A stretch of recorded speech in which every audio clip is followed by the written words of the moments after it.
किसी ने बड़े कमाल की बात कही है कि भगवान बोलते हैं कि तू वही करता है जो तू चाहता है, फिर वही होता है जो मैं चाहता हूं। इसीलिए तू वही कर जो मैं चाहता हूं, फिर वही होगा जो तू चाहता है। एक छोटी सी कहानी भगवान श्री कृष्ण और उनके सखा धनुर्धर अर्जुन की। ये बड़ी मजेदार कहानी है, ध्यान से सुनिएगा। एक बार भगवान श्री कृष्ण और अर्जुन घूमने के लिए राज्य में भ्रमण करने के लिए निकले हुए थे। दोनों की नजर पड़ी एक ब्राह्मण देव पंडित जी भिक्षा मांगने के लिए घर घर जा रहे थे। और ये देख करके अर्जुन को अच्छा नहीं लगा। उसे लगा कि पंडित जो हैं वो भिक्षा मांग रहे हैं, अलग अलग घरों में जा रहे हैं, जाकर के दरवाजे पर खड़े हो रहे हैं, भिक्षा मांग रहे हैं। तो अर्जुन को दया आ गई, बुलाया पंडित जी को और कहा कि महाराज प्रणाम, आपके लिए मेरे पास में कुछ है। और सोने के सिक्कों की पोटली पंडित जी को दे दी। पंडित जी बड़े खुश हुए कि क्या बात है, भगवान के दोस्त ने इतनी बड़ी मदद कर दी है, भगवान की कृपा है। भगवान को प्रणाम किया, अर्जुन को प्रणाम किया और उसके बाद में चल पड़े अपनी झोपड़ी की तरफ। खुश थे, बहुत खुश थे, सोच रहे थे कि क्या बात है, जिंदगी बदल गई है, बहुत सारी खुशियां मेरी लाइफ में आ जाएंगी, इतने सारे सोने के सिक्के। लेकिन पंडित जी का दुर्भाग्य देखिए कि रास्ते में एक लुटेरा मिला और उसने वो सोने के सिक्कों की पोटली लूट ली।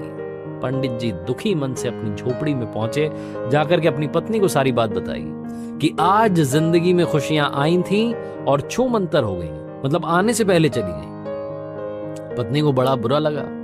अगले दिन क्या करते, पंडित जी का वही काम था, भिक्षा मांगने के लिए निकल पड़े। फिर से भिक्षा मांग रहे थे। फिर से भगवान श्री कृष्ण और उनके दोस्त अर्जुन घूमने के लिए निकले हुए थे। उन्होंने देखा कि पंडित जी तो आज भी भिक्षा मांग रहे हैं। तो ब्राह्मण देव को बुलाया और कहा कि ब्राह्मण देव नमस्कार, क्या हुआ, आपको तो मैंने सोने के सिक्कों की पोटली दी थी, वो पोटली का क्या हुआ, आप तो फिर से भिक्षा मांगने आ गए। तो पंडित जी ने सारी बात बताई कि कल मेरे साथ में बहुत बुरा हुआ, मेरा तो भाग्य अच्छा नहीं चल रहा है। अर्जुन को बहुत दया आई। अर्जुन ने कहा कि आप चिंता मत कीजिए, आपके लिए बहुत कीमती चीज मेरे पास है, एक बेशकीमती मोती जिसकी कीमत नहीं आंकी जा सकती, बेशकीमती अनमोल मोती पंडित जी को दे दिया और कहा कि इसे अपने पास रखिए, आपकी जिंदगी बदल जाएगी। पंडित जी फिर से खुश हुए, भगवान को प्रणाम किया, अर्जुन को धन्यवाद किया और कहा कि धनुर्धर आप जो हैं श्रेष्ठ हैं, आपसे श्रेष्ठ इस दुनिया में कोई नहीं है। तारीफ करने के बाद में पंडित जी चल पड़े झोपड़ी की तरफ। बड़े खुश थे कि क्या बात है, भगवान के जो सखा हैं धनुर्धर अर्जुन, उन्होंने तो कमाल कर दिया है, एक बार फिर से मुझे दान दे दिया है। झोपड़ी में पहुंचे तो जो उनकी पत्नी थी वो पानी भरने के लिए नदी किनारे गई हुई थी। अब पंडित जी झोपड़ी में ढूंढने लगे कि कहां पर इस मोती को छुपाया जाए, चोर की नजर से बचा जाए। तो पंडित जी को एक पुराना घड़ा दिखा, कोई संदूक तो उनके पास थी नहीं, एक पुराना सा घड़ा था, उस घड़े में वो मोती रख दिया। पंडित जी को लगा कि यहाँ सुरक्षित रहेगा, चोर की नजर नहीं पड़ेगी। पंडित जी आराम करने के लिए चले गए, विश्राम करने लगे, नींद आ गई। इसी बीच में जो पंडित जी की पत्नी नदी किनारे गई हुई थी पानी भरने के लिए, जिस घड़े को लेकर के गई थी, दुर्भाग्य देखिए कि वो घड़ा फूट गया। अब पत्नी को जब वो वापस झोपड़ी में आई तो नहीं याद आया कि एक पुराना घड़ा रखा, उस पुराने घड़े को लेकर के नदी किनारे गई, भाई पानी तो चाहिए। तो घड़ा उन्होंने नदी में डुबोया और जैसे ही डुबोया वो मोती खिसक करके नदी में बह गया।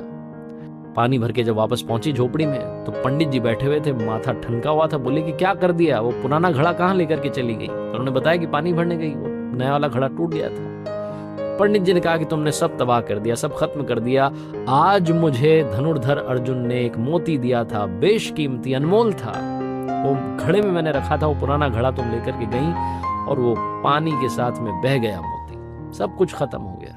पंडित जी अगले दिन से फिर से भिक्षा मांगने चले गए। 2-3 दिन तक ये चलता रहा। 2-3 दिन के बाद में एक बार फिर से भगवान श्री कृष्ण और उनके सखा अर्जुन घूमने के लिए निकले हुए थे। नजर पड़ी, पंडित जी दिखाई दिए। अर्जुन ने बोला कि क्या चल रहा है, ये वापस आ गए भिक्षा मांगने के लिए। बुलाया और पूछा कि ब्राह्मण देव क्या हुआ, आपको जो मोती दिया था उसका क्या हुआ। तो ब्राह्मण देव ने कहा, पंडित जी ने कहा कि क्या बताऊं महाराज, मेरा तो दुर्भाग्य चल रहा है। मेरी पत्नी वो पुराना घड़ा जिसमें मैंने मोती रखा था उसे लेकर के नदी किनारे गई और वो मोती बह गया, अब तो मिल भी नहीं रहा है। भगवान की तरफ अर्जुन ने देखा और कहा कि मदद कीजिए भगवान, कुछ तो कीजिए। भगवान श्री कृष्ण ने अपने पास में से 2 सिक्के निकाल करके पंडित जी को दिए और कहा कि काम कीजिएगा, अब आप आगे मत जाइएगा, पीछे जाइएगा, जिस रास्ते से आप आए थे उसी रास्ते पर वापस जाइए, अपनी झोपड़ी में जाइए, सब ठीक हो जाएगा। मना भी नहीं कर सकते थे पंडित जी, वो 2 सिक्के लिए और चल पड़े वापस। और सोचने लगे कि भगवान के दोस्त अच्छे हैं, जिन्होंने कितनी बार मुझे दान दे दिया, इतनी बड़ी बड़ी मदद कर दी, और भगवान ने सिर्फ 2 सिक्के 2 पैसे दिए, इनसे क्या होगा मेरी जिंदगी का। पंडित जी यही सब सोचते हुए जा रहे थे। तभी नदी किनारे से एक मछुआरा आ रहा था, अपने साथ में जाल लेकर के आ रहा था। उस जाल में एक मछली, बहुत ही सुंदर सी मछली फंसी हुई थी। उसे पंडित जी ने देखा तो उन्हें उस मछली पर तरस आ गई। उन्हें लगा कि 2 पैसे मेरे तो कोई काम आएंगे नहीं, इनसे किसी की जान बचा लेता हूं। तो 2 पैसे, वो 2 सिक्के जो थे वो मछुआरे को दिए और कहा कि इसको, मछली को आजाद कर दो। वो मछली उससे आजाद करवाई और अपने कमंडल में डाल ली। कमंडल में पानी था, मछली वहां थी। उसके बाद में उन्होंने सोचा कि नदी किनारे जाता हूं, जाकर के इसको आजाद कर देता हूं, पानी में छोड़ देता हूं। तो नदी किनारे पहुंचे और मछली को उस कमंडल से निकाल करके नदी में प्रवाहित करने वाले थे, बहाने वाले थे, छोड़ने वाले थे। तभी उनकी नजर पड़ी उस कमंडल में, मोती दिखाई दिया। वो जो मोती था मछली ने खा लिया था, वही मछली जो घूम फिर करके पंडित जी के पास आ गई थी। पंडित जी खुशी के मारे चिल्लाने लगे कि मिल गया, मिल गया, मिल गया। और जब वो ये चिल्ला रहे थे तभी वो लुटेरा वहां से किस्मत से गुजर रहा था। तो उसकी नजर पड़ी कि पंडित जी चिल्ला रहे हैं मिल गया, मिल गया। तो लुटेरे को लगा कि शायद पंडित जी ने पहचान लिया और अब की बार तो मुझे सजा दिलवा करके रहेंगे। लुटेरा दौड़ करके आया, पंडित जी के चरणों में गिर गया और कहा कि महाराज मुझे माफ कीजिए, ये सोने के सिक्के आप रखिए, सारी पोटली आप रखिए, बस मुझे माफ कीजिए, मुझे सजा मत दिलवाना।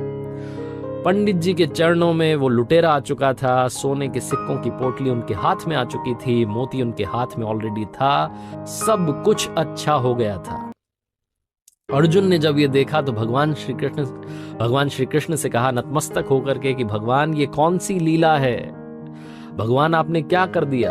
मैंने उस पंडित की मदद करी, उसको सोने के सिक्कों की पोटली दी, बेशकीमती मोती दिया, तब कुछ नहीं हुआ, और अभी आपने सिर्फ 2 सिक्के दिए, 2 पैसे दिए और सारा खेल पलट गया। भगवान श्री कृष्ण ने कहा अर्जुन से कि मेरे सखा, सारा खेल सारी लीला कर्मों की है, सारा खेल सारी लीला सोच की है। तुमने जब उस पंडित को दिया सोने के सिक्कों की पोटली, तो पंडित जो था अपने बारे में सोचने लगा, अपनी जिंदगी के बारे में सोचने लगा, खुद ही खुद का सोच रहा था। फिर तुमने उसे मोती दिया तो फिर से अपने बारे में सोचने लगा। आज जब मैंने उसे 2 सिक्के दिए तो 2 सिक्कों से मछली की जान बचाने का सोचने लगा, और जहां उसने किसी के बारे में सोचा, अच्छा करने का सोचा, वहीं उसकी जिंदगी में चमत्कार हो गया। भगवान श्री कृष्ण और अर्जुन की ये कहानी बहुत बड़ी बात सिखाती है। जिंदगी में अच्छे कर्म अपने आप आपके पास अच्छे फल लेकर के आते हैं। जिंदगी में अगर कभी मौका मिले तो किसी की मदद जरूर कीजिएगा। सच्चे दिल से की हुई मदद लौट के दुआ के रूप में आती है, और दुआएं जो होती हैं वो बहुत बड़ा चमत्कार कर देती हैं। आपने देखा होगा बहुत बड़े बड़े हादसे सिर्फ कुछ सेकंड से टल जाते हैं, क्योंकि सामने वाले का कर्म अच्छा होता है जो उसे बचा ले जाता है। बड़े बड़े संकट टल जाते हैं क्योंकि आपका कर्म अच्छा होता है। जिंदगी में अपने कर्म को शानदार बनाइए, मदद करते चलिए, अपने साथ में दुआएं रखिए, क्योंकि पैसा कमाना आसान है, दुआएं कमाना बहुत मुश्किल है। जिसके पास दुआएं होती हैं, जिसके पास ऊपर वाले का आशीर्वाद होता है, नीचे वाले उसका कुछ नहीं बिगाड़ सकते।